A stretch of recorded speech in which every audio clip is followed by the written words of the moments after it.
So when we look at proportions and ratios and percentages, are we talking about a multiply-divide relationship or an add-subtract relationship? Well, we've talked about this quite a bit. It is definitely a multiply-divide relationship. Okay, so we are talking about multiplication and division. We're talking about factors, we're talking about multiplying and dividing factors.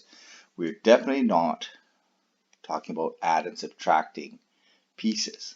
Okay, in fact, sometimes when we have adding, subtracting pieces, it really does mess up our math. It makes it difficult to deal with. We can, but it's definitely not proportional anymore when we start talking about add and subtract. So when we have a proportional equation like this is a equivalent fraction or a proportional equation. There are some multiplying and dividing pieces in here. Okay, so we have our times divide factors. For example, we can go from here to here. Okay, we can times by, well, if I want to find my times factor, I can divide, and I end up with 5 over 3. Okay, so I can times by 5 over 3. Well, that means then that I can times going down here in the same direction, I can times by 5 over 3 as well. If I multiply in one way, I can go in the opposite direction and divide by that factor.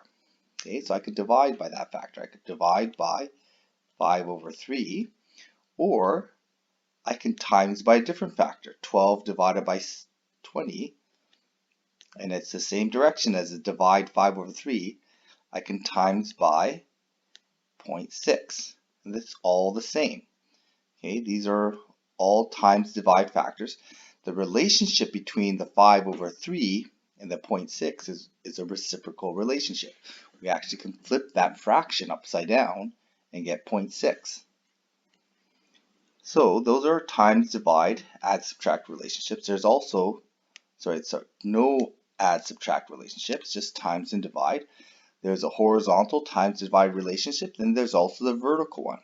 And this one is how we usually find our unit rates. So 15 compared to 12, okay, we can show this as 5 parts to 4 parts. Okay, so this is times by 1.25. And then we have the exact same relationship in that we can divide by going in the other direction. Okay, we can divide by 1.25, or we can multiply going in the same direction. Just choose a different color here.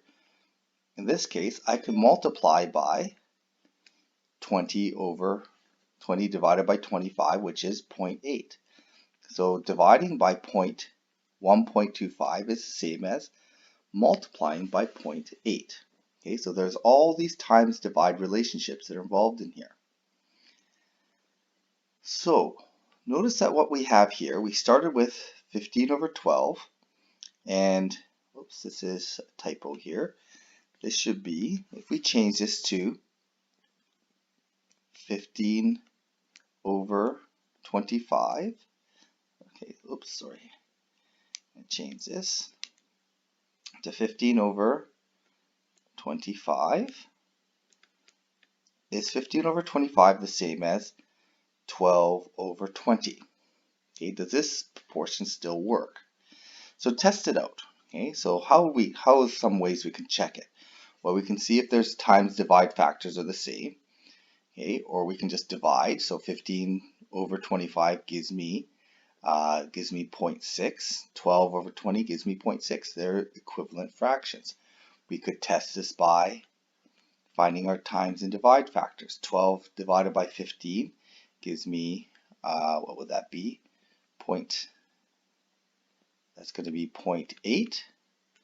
Okay, 20 divided by 25 is also a times by 0.8. So this relationship, even though we switch some numbers around, this still works. This is the one thing I want you guys to start understanding about the proportional relationship, is that we can rotate this. So if I take these numbers, same numbers, and I rotate them around clockwise. So I'm just going to put my equation in here. So I'm going to rotate the 12 into the top position. Okay, the 15 is going to rotate over here to this position. The 25 is going to rotate down to this position here, and the 20 is going to rotate in the clockwise direction into where 12 was. And if we write this relationship, we're just basically turning it on its side. Okay, this proportion still works. 12 to 20 is equal to 15 to 25. Okay, we can flip it upside down. Okay, we can flip this ratio upside down, and when we flip the ratio upside down, that proportion still works. Okay, 20 divided by 12 is the same as 25 divided by 15.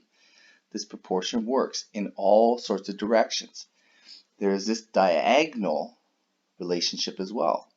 We can actually spin it across a diagonal line, and we get 15 and 20, and this relationship again holds true. Okay, 15 divided by 12 is the same as 25 divided by 20.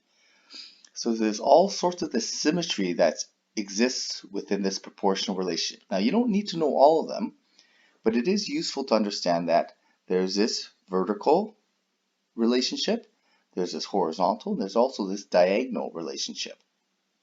Some people like to say that you can cross multiply because of that. Well, that's actually true. So, does this work? Yes. Okay, this relationship still works.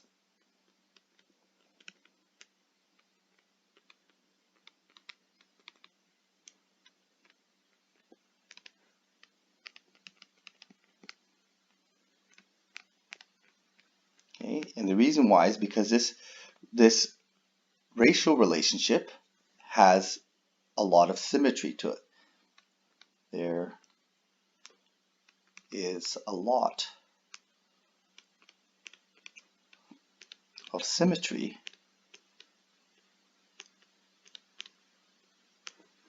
embedded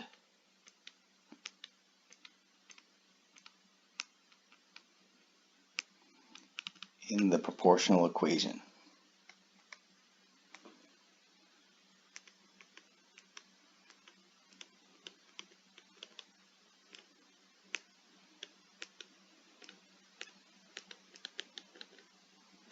Okay, and if you understand at least the horizontal and the vertical relationship, that is going to be very useful because we have different ways we can then look at it.